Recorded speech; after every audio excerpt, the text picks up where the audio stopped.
overthinking. I think we need more thinking.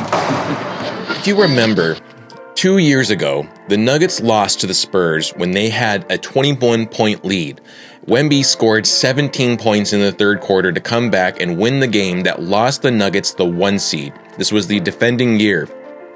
Now the Nuggets are getting out of their funk and starting to win good games. Let's try to get healthy. Let's stay together. And if we can do that, we put ourselves in a good situation.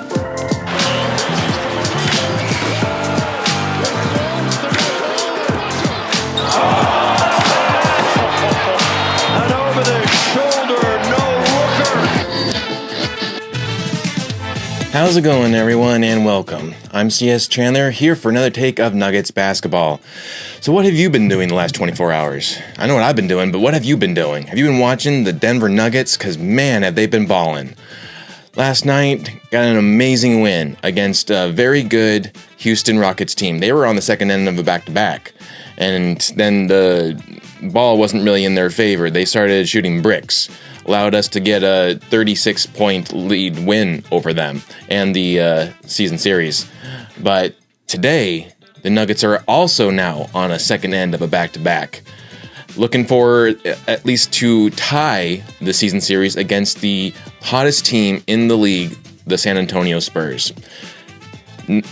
Spurs were without Wemby, and it took a while for the Nuggets to finally rule out Aaron Gordon. This was something that I said last night. I was definitely adamant about it today as well, that I was really hoping that the Nuggets would rest Aaron Gordon. I know some people would definitely argue against that, but with his history of injuries and just the fact that he is so prone with the soft tissue issues. I mean, all last season it was a very big concern and issue with the calf strain, and then it led into the hamstring during the playoffs. Now it was like the other leg he injured the hamstring and everything. So, and then he came back and then immediately injured it again. Can't do that again. We need him for the playoffs. No more back-to-backs for Aaron Gordon. Other guys have got to step up so that the impact that Aaron Gordon leaves when he's not on the court is not felt. So they ruled Aaron Gordon out. So it was no P-Watt, no Aaron Gordon. Jamal was listed as questionable, and as well as Cam Johnson. They both would play. Starting lineup was Jamal Murray, Christian Braun, Cam Johnson, Spencer Jones sat in for Aaron Gordon today in the starting lineup, which was phenomenal. And then our main man, Jokic. The Nuggets were wearing their white jerseys, and the Spurs were wearing their black jerseys. And just before this, the Spurs have had a very good home record. I believe they've only lost like 5 games. Well, today, they lost one more. Nuggets got the win. Let's go, Nuggets. 136 to 131. Clutch win for our Denver Nuggets. Let's go. And now, when you see this win, finding out what happened in the game, you would not have guessed that the Nuggets would come out with a win. There was there was a moment in like the second quarter where even like DNVR, all the positivity that like Adam brings and everything, everyone thought that the Nuggets were going to drop this game.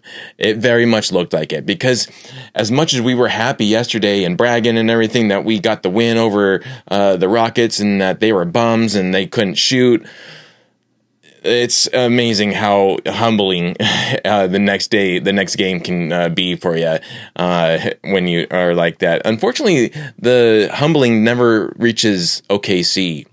Funny how that works. But so we go to San Antonio, and the Nuggets start the game off very rough from the offensive round. Definitely got into a slump early. So let's break this game down real quick here. So first quarter, Spurs controlled the tip. And when you have Jokic against Kornet was their starting center tonight. When you have Jokic against Kornet, like 9 times out of 10, I'm going to take Jokic winning the tip. somehow and actually I think Jokic did win the tip, but he bounced it more so in the Spurs general area. So they win the tip, and then Vassell hits a three for the first bucket of the game, and that already kind of set the tone for the first half, because the Spurs were almost nearly unstoppable from beyond the arc. Down by 5, finally Jokic scores a mid-range shot to get the Nuggets on the board. Once again, the Nuggets' perimeter defense just completely lacks and slumps down as the Spurs nail another 3, go up by 6. And then Cam hard fouls Castle and then goes through, he follows through with it. As he's following through, that motion was signified as unsportsmanlike, so he gets flagged with the tech. Spurs go up by 7. Jokic then by himself leads the Nuggets to within 1 on a 6-0 run just from himself. He got himself very heated tonight, and I loved it. I loved every part of it. Like, he was not even gonna mess with the refs. He had it with the refs, and he was just gonna play his hardest, and I loved seeing what Jokic brought to this game. Spurs then challenge a foul on Castle early in the first quarter. Something that Chris Marlowe on the Altitude feed was saying that he wouldn't do something like that. And I kind of have to agree with him. When you're in the first quarter, regardless of how cruddy the call might be to you, you probably should save it for at least the second or the third quarter. But he didn't, and it was unsuccessful. Murray went to the line, and he made both free throw shots. And then Nuggets offense goes cold. It started to build up a little bit, but then it went cold. It went like completely cold. Allows the Spurs to build their lead to 8. And the Nuggets keep beating and being out on the offensive rebounds. Allows the Spurs to get the second chance points, and that happened so much. Spurs then outscored the Nuggets 37-25. So what was an 8-point lead then ballooned to a 25-point lead. And you thought maybe, well, they got sucker punched in the first quarter. Maybe they'll fight back in the second quarter, because they had a decent second quarter against the Houston the other day or yesterday. So maybe they'll have that same one. No. This was the worst out of the worst stench of time with the Nuggets this game. So second quarter, the Nuggets start the quarter off with a lineup of Brucey B, Strother, Cam, Jamal, Big Val. Brucey B misses a 3 as Barnes, with a layup, gets the Spurs the first bucket of the quarter. Big Val then gets fouled and goes to the line to get the Nuggets on the board. And then the Nuggets can continue to allow the Spurs to get whatever shot they want, allowing them to rack up an 18-point lead. Nuggets perimeter defense takes another hit as Vassell nails a 3 to give the Spurs first to 50, and then another 3 from Vassell gets the lead to 20. Jokic then checks in at the 6:44 mark and sinks a 3 immediately. Immediate impact from Jokic as soon as he got on the floor. Nuggets then go on a 10-0 run to chip the lead down to 9. And then just like that, the Spurs take advantage of Nuggets turnovers and bad perimeter defense, gets the lead back up to 16. Spurs outscored the Nuggets 32-28 and take a 29-53 lead into the half. The Nuggets were down by 20 twice in the second quarter. Twice by 20. And they managed to chip it right back down to single digits, and it went right back up to 20. That's how crazy this game was tonight. And it got to a point where I started to just be like, okay, I'm going to take a little nap if this is going to be how this game is going to go. And I'm glad I didn't, because the second half was all Nuggets. So third quarter, with the starters, the Nuggets, Jamal drives to the rim for the layup, gets the bucket plus the foul, gets his first field goal, by the way, too. The Spurs clamped down on him so hard in the first half. He didn't have a single field goal in that first half.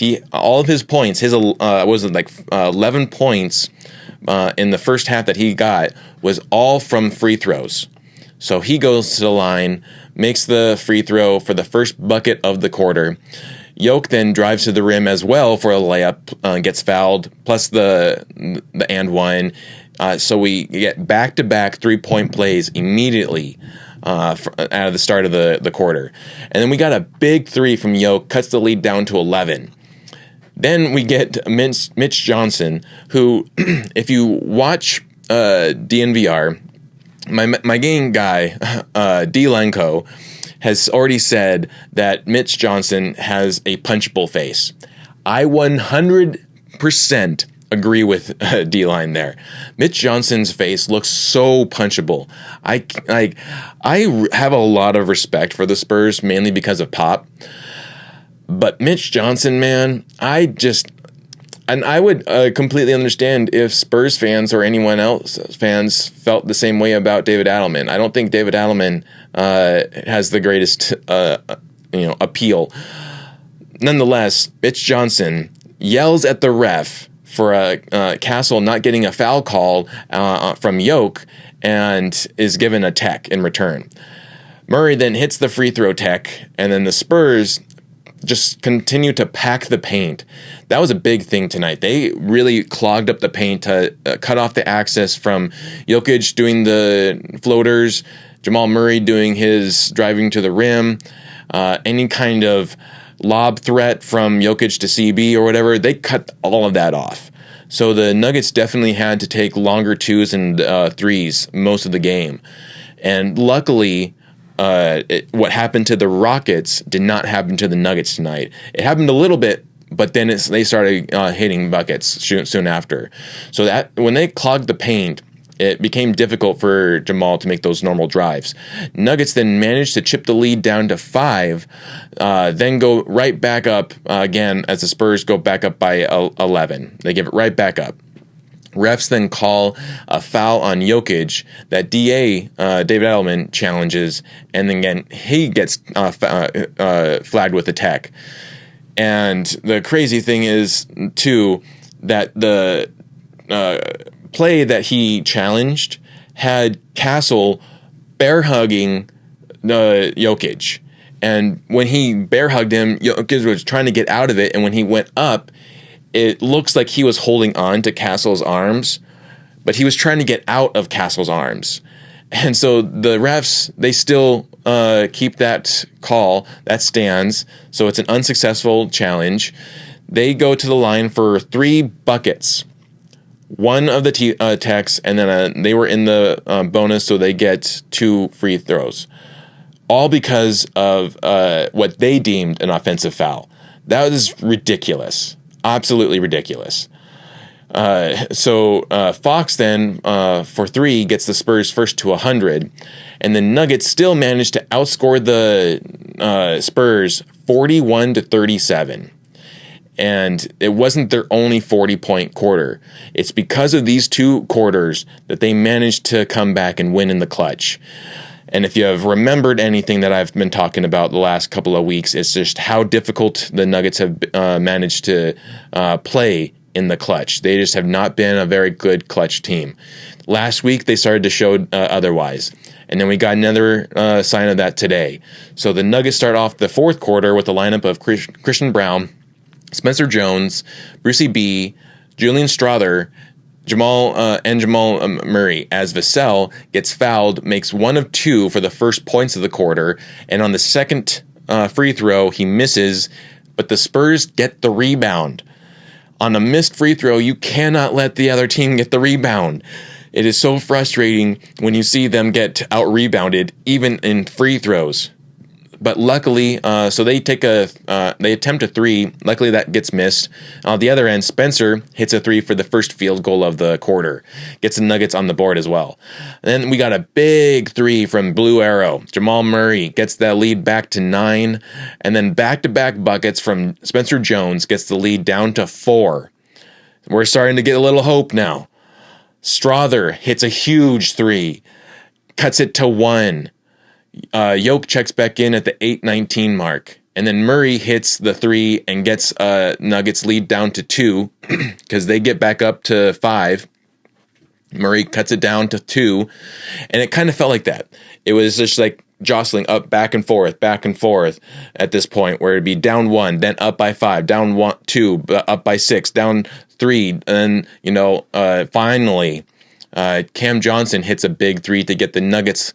Or actually, Murray hits the big 3 to get the Nuggets the lead by 2, and then Cam gets another 3 to extend that lead to 9.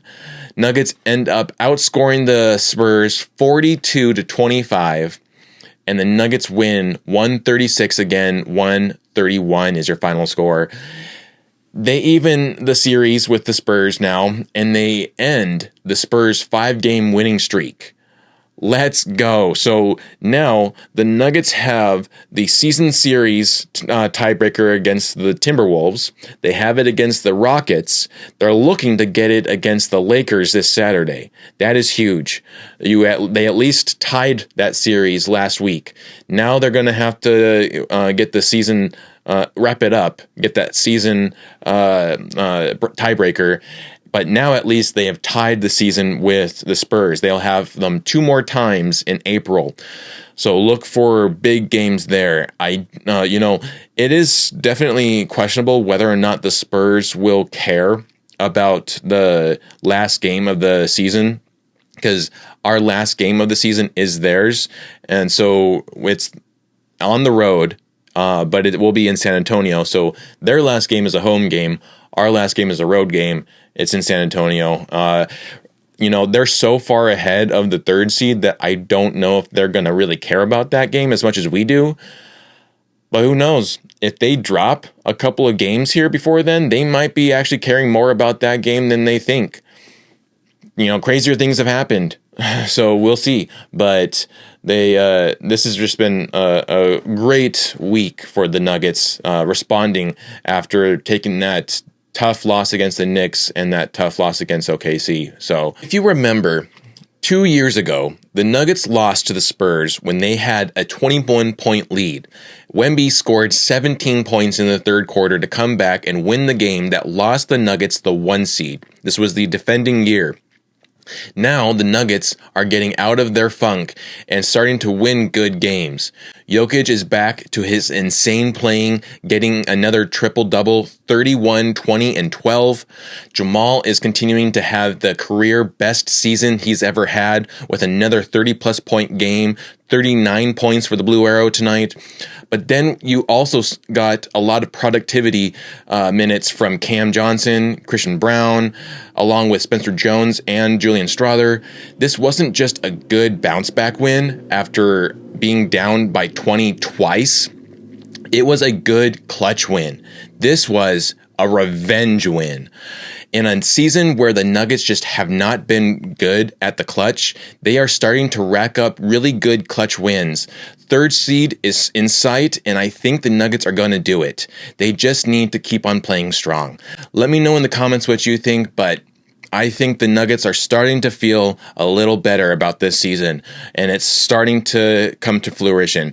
I don't think that they're going to have a phenomenal end to the season. I don't think they're going to win from here on out. There will be some tough losses still to come. I hope it's not on Saturday. It's, knock on wood or whatever. But just to feel that they really are starting to get some kind of momentum. And this is the perfect time of the season to get that momentum. As you're going into the postseason, you then continue that momentum and possibly can get themselves to the finals again the first time in 3 years. So big day for the Nuggets. And also, side note, before I get to stats, the Avalanche won tonight. They won 5-1 against the Kraken, which is also a big game because the Kraken on, back in 2023, gave the Avalanche the round 1 exit.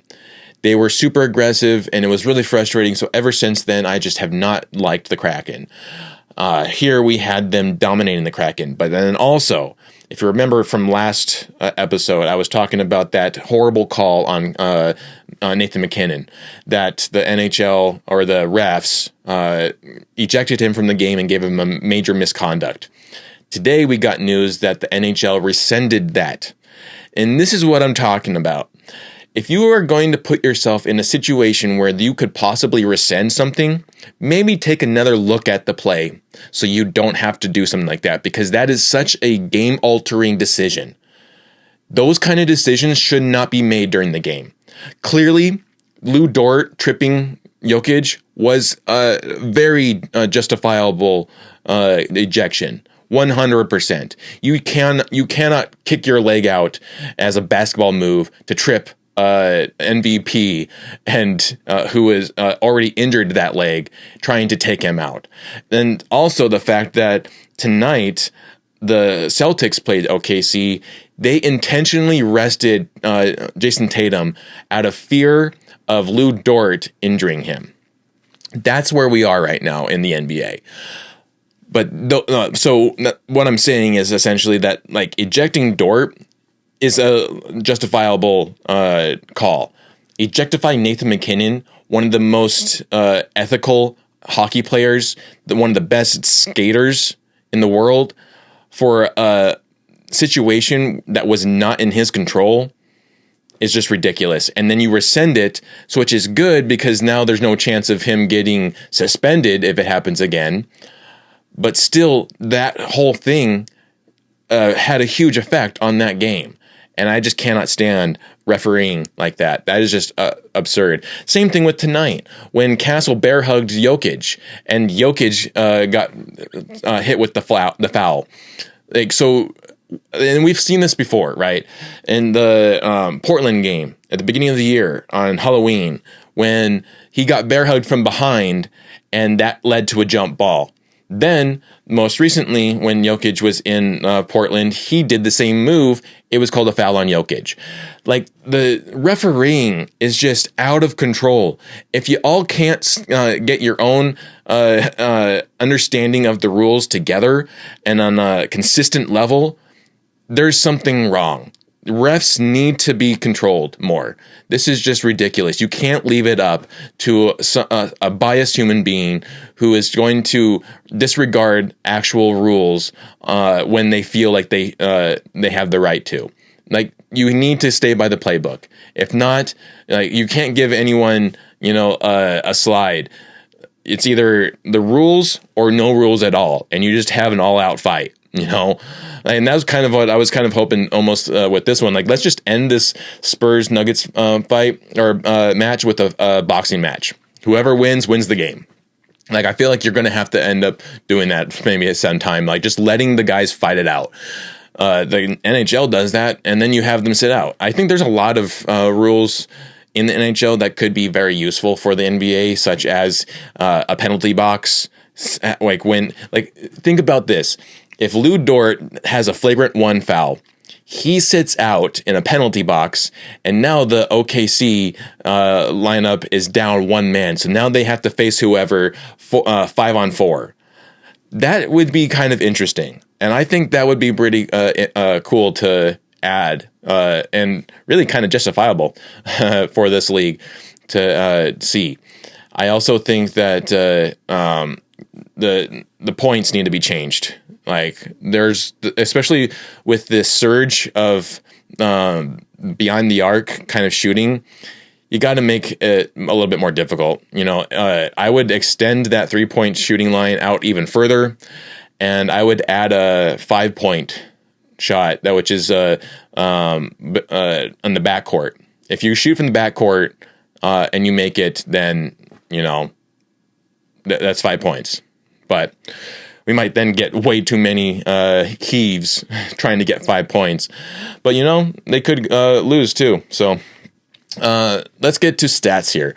So our stats, real quick, let me just review them. Okay, so Cam Johnson, he played 30 minutes tonight. He racked up 15 points. Don't be ragging on my man Cam Johnson. You can definitely call him out for his Eeyore energy the last week, but he's looking much better now. This is another good game that we had. I saw several downers on Cam in the DNVR chat during the watch along. I don't agree with that. He is not a scam, as some people are calling him. He is a very good defender that the Nuggets absolutely need. So he racked up 15 points. He got 5 rebounds, 1 assist. He was 6 for 8 from field. That's a 75%. Let me see. That is the best percentage from the field of any of the Nuggets. True, some players took more shots, but still, the efficiency was way better than anyone else on the court tonight, or at least on the Nuggets. He shot 1 for 2 from 3, so he took less threes tonight, and he drove more to the rim, which I'm okay with right now. You know, do whatever you got to do to get yourself going. If that means you drive him to the rim as long as you make the bucket, I'm okay with that. He was 2 for 2 in free throws, 0 turnovers. Once again, 0 turnovers. He did the same thing last night. He rarely turns over the ball. And that is something that is very underratedly talked about when you talk about Cam Johnson. 2 personal fouls. Again, there's been a couple of games where he's almost fouled out, but that's also because, again, of the stupid officiating. And I get his frustration with that. I get the frustration with officiating with pretty much almost all the players. And then he was a +8. Spencer Jones played 32 minutes tonight. He racked up 19 points. Let's go, Spencer Jones. 4 rebounds, 2 assists, 2 steals, 2 blocks, 2. 8 for 13 from field, 3 for 6 from 3. Didn't take any free throws. He also did not have any turnovers. Awesome. 2 personal fouls. When you're talking about Spencer Jones only getting 2 personal fouls, that's definitely an improvement. If you don't understand that, then you haven't been watching the Nuggets basketball. He was a +14. Jokic, my man, Jokic played he played the second most minutes of any Nugget tonight with 38:59. He was almost a minute less than Jamal Murray, who we'll get to. But he did get a triple-double. 31 points, 20 rebounds, 12 assists, 3 steals, 2 blocks. He was 9 for 17 from field. Hey, 9/17, that's my birthday. 2 for 6 from 3. 11 from free throws. Yes, he took 11 free throws.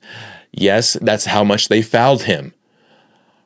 He had 3 turnovers because, of course, Jokic, he's going to have one of the most turnovers.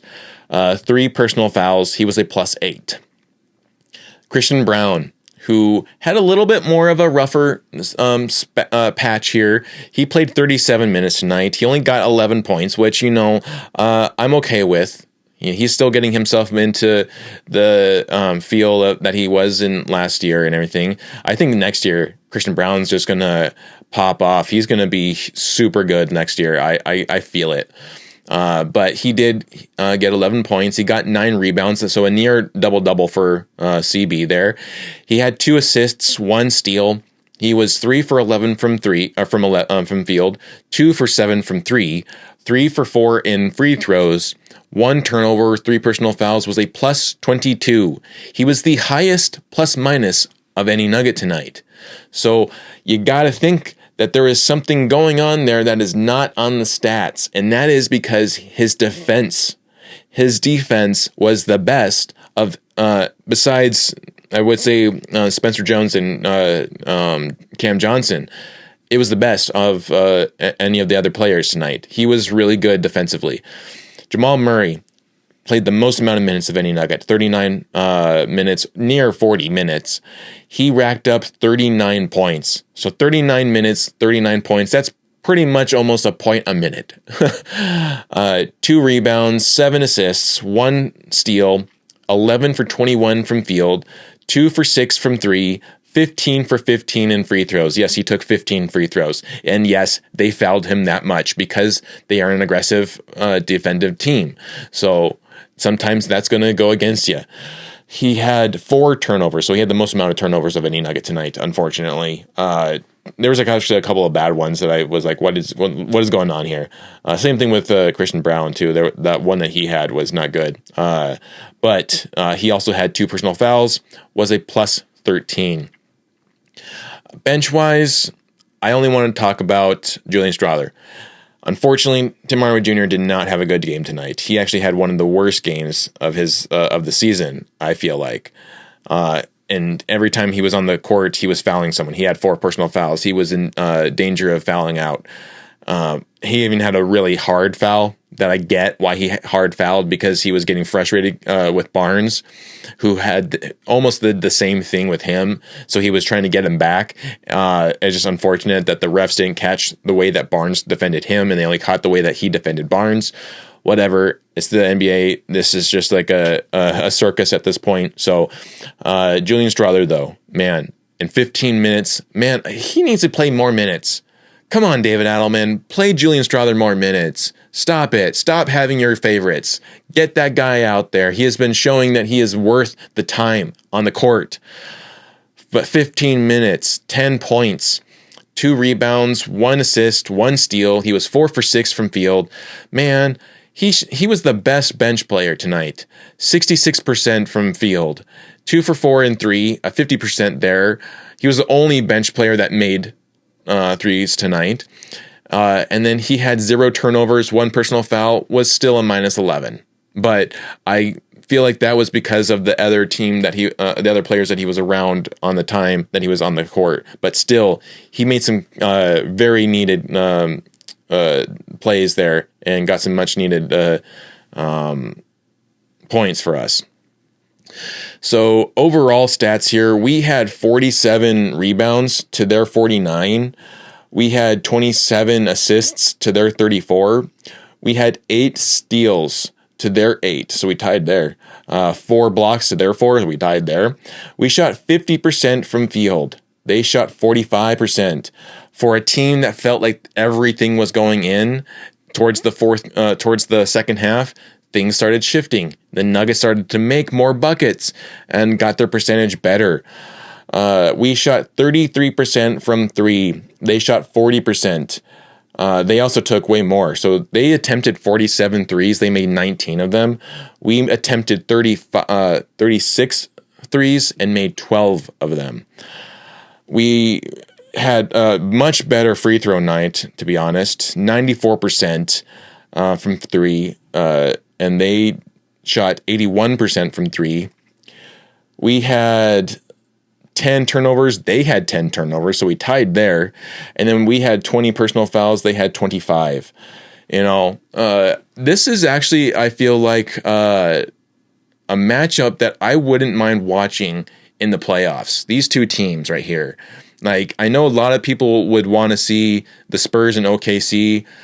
I personally, like I've said before, I am not afraid of the Nuggets facing any teams right now. I think they can beat everyone. I know they have shown some bad slumps during certain games that they should have won. If you're talking about the Nuggets versus Eastern Conference teams, yes, they should have won against the Cavs and the Detroit Pistons, and yet they lost them in the clutch. It was just in the clutch. Well, now, different story now, right? They are much better in the clutch right now. So I don't fear if that's the finals lineup, Nuggets versus, Cavs, Nuggets versus Pistons. I think Nuggets are winning that matchup. Even the Celtics, we swept the Celtics this season, and they are doing a very good job right now. If they went to the finals along with the Nuggets, I feel like the Nuggets would win. And actually, hot take here, I think that is actually my prediction. I think the Nuggets are going to face the Celtics in the finals. It just kind of feels like things are kind of shifting that way. And who knows? Maybe the Celtics are going to go to the finals as the 1 seed. They are winning games. Piston is losing games. They're very close to overcoming the Pistons as the 1 seed of the East.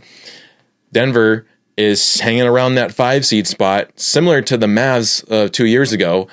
So you get another matchup of the 1 seed and 5 seed with the Celtics and now the Nuggets. Before it was the Mavs, now it's the Nuggets, and it's a completely different story than it was 2 years ago.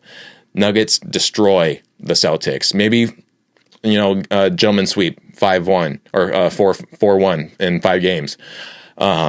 But I think that could be the finals matchup. I hadn't thought about it until recently, and I started thinking about it. I think that might be it, but we'll see. And then, playoff or the playoffs before the finals, if the Nuggets faced even OKC, if they faced OKC, even though OKC has beaten us 3 times, I still feel like the Nuggets would come back. Even if in like a 7-game series, the Nuggets got down 3-0, I feel like the next 4 games, they would win straight. That's how confident I am in the Nuggets right now. I think that the Nuggets could easily beat the Lakers. They could beat the Timberwolves. I don't think the Timberwolves are an issue anymore with the Nuggets. I think they could beat the Suns. I think they could beat the Houston Rockets, definitely. And I think they could beat the Spurs. Other teams that are like wild cards, short of the Suns, I think the Nuggets could beat the Clippers again. They could beat the Warriors, and they could beat the Blazers. Because those are the ones that are really in the conversation, right, of possibly being in the playoffs, because they're all in the play-in right now. I think for sure the Suns are going to be in the 7th seed. I'm almost guaranteeing that they're going to be the 7th seed, and they're going to end up, like even after the play-in, when the playoffs start, they're going to be the 7th seed that faces the Spurs. It's going to be Suns and Spurs in round 1. I think it'll be probably it'll be either the Clippers or the Warriors as the 8th seed facing the OKC Thunder in round 1. And I don't know. I don't have a lot of confidence in the Clippers winning against OKC in round 1. I think they would do a lot better than the Memphis Grizzlies did last year, but I don't think they could win in a 7-game series against that team. I do think that the Warriors could do an upset. They could. I feel like they could. They just have been really dealing with a lot of injuries as well. But I think that they are still a very good team. Inside, there is some kind of good team. If Porzingis is a lot healthier come the playoffs, or if at least he plays in the playoffs, then you also got Horford there. And then if Curry is playing, I think that team can still play well. And they've already almost beat the OKC without their main starters. So I think it's very possible that the Warriors could upset OKC in round 1. So Nuggets then would face probably the Timberwolves. I think they're going to face them in round 1. And I think they're going to get redemption against the Timberwolves. They'll beat them. They might even sweep the Timberwolves. That's how confident I am in the Nuggets right now against the Timberwolves. And then then you would have the Rockets and Lakers game, right? I think maybe out of that matchup, you would probably get the Rockets winning against the Lakers. And then round 2, you would have you would have the Nuggets versus whoever wins the Warriors and Golden State matchup, right? So, the Warriors and OKC matchup. So in that instance, if I'm picking that Warriors are going to upset OKC, then you got Nuggets versus Warriors second round. Or if they don't, you get Nuggets versus OKC once again in the second round, and the Nuggets this time kick the OKC out. That's you're just going on a redemption tour, right? You're winning the first round against the Timberwolves, you're winning the second round against OKC, and now you go into the Western Conference Finals. I say you go and you face the Spurs in the Western Conference Finals. That would be a pretty decent playoff run, if I'm going to be honest. And you beat the Spurs in a very tight, maybe 6-7 games. You head to the finals and you face what I think is going to be the Celtics are going to go to the finals. So we'll see about that, though. It's a lot of more basketball left to play. We don't even know really what the seeds are going to be. It's just kind of guessing right now. But I do think that the Nuggets have a very good chance of ending the season as the 3rd seed. And every game here from here on out definitely looks winnable for the Nuggets. They just have to really buckle down, and they can't let these bad games get to them. So you got to go in prepared to beat up the Lakers on Saturday, and then you have the Sixers and another back-to-back next week is the Sixers and the Memphis Grizzlies. So if I look at the schedule here, yeah, so the next game after the Lakers, we have a 2-day break, finally. Oh, thank God we got a 2-day break. So the 17th, which is my half birthday, on St. Paddy's Day, we face the 76ers at home in Ball Arena. Look for no Embiid there. Don't expect him to be there. He'll probably be ducking that one again because that's what he does. And then the second end of that on the 18th is that remake or that matchup against the Memphis Grizzlies there on the 18th. And then you have a day off with there, and then you're back home because that's a away game. That was supposed to be an away game originally, so it's now away game. So you're home, then you go out to Memphis, and then you come back home to face the Raptors. I think that game is going to be a lot more difficult than we think it is. I know the Raptors are in the play-in right now. They just typically play hard against the Nuggets, so I am not confident that's going to be an easy win. I definitely think they will win that one. It just will be a very ugly win. And then you have a day off, and then you're facing the Trailblazers at home. I think the Nuggets are going to win that one. And then you're on the road for another back-to-back. You go to Phoenix to play the Suns. You wrap up that series, which, if you remember, we lead that series. I think we've only played them. We'll only play them 3 times. That's crazy. It's so crazy that some teams you only play 3 times in the Western Conference. But we unfortunately did not get the home court advantage in that matchup. So, but we still have the season series over them. We've won twice against them. This will be our 3rd time. So we go to on the 24th is this matchup against the Suns, which is a back-to-back. On the second end, you go back home to face the Mavericks for the last time, and then you stay in at home to face the Jazz on the 27th, and you end the month facing the Warriors. I think that's going to be a revenge game there. I think they're going to even out the series against the Warriors. And then you go on the road once to play the Jazz on April 1st. You come back home for a 4-game homestand against the Spurs, the Trailblazers, the Memphis Grizzlies. You round it up with the last home game of the season against the OKC, who I guarantee you, they are going to be resting all of their guys. They do not care about that matchup. And so we're going to win that one. And then we'll be back on the road for our last game against the Spurs. So all of those games definitely feel like they are winnable. However, I think the most difficult ones are going to be this game on Saturday against the Lakers. I think the matchup against the Spurs at home is going to be a very difficult matchup. I think that the matchup against the Mavericks also somehow worries me. I know that they are not even in the play-in right now. They're a bum team with injuries and everything. They still sometimes manage to play hard.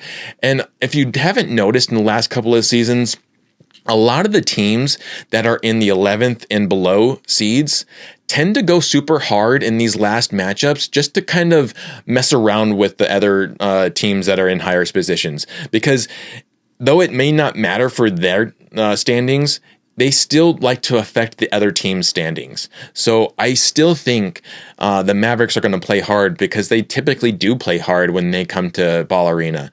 So I think that's going to be a matchup that I would say you got to be wary of. That one, and then also the Raptors. So the Lakers, Raptors, Mavericks, and then the Spurs are the ones that I'm worried about. Those matchups right there. I think all the other ones we should hopefully win. Fingers crossed, knock on wood.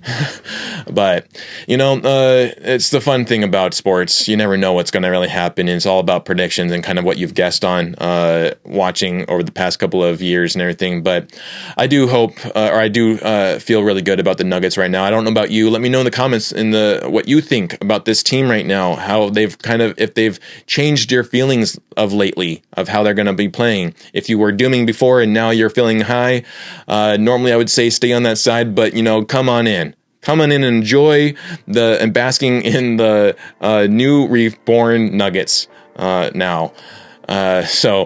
But that's pretty much all I got for this episode. I hope you enjoyed it. If you did, please give it a like and subscribe, share it to your friends and family, and if you do feel gracious enough to give me a donation, the link for my PayPal is in the description below, as well as on the profile page. You can head over there and put on a take or a comment about this team, about any of the players on the team, maybe this game, or if you don't want to talk about the Nuggets, you want to talk about another team or some other players, you can do that, or another game even, or if you don't even want to talk about basketball, you want to talk about another sport, you can talk about that as well.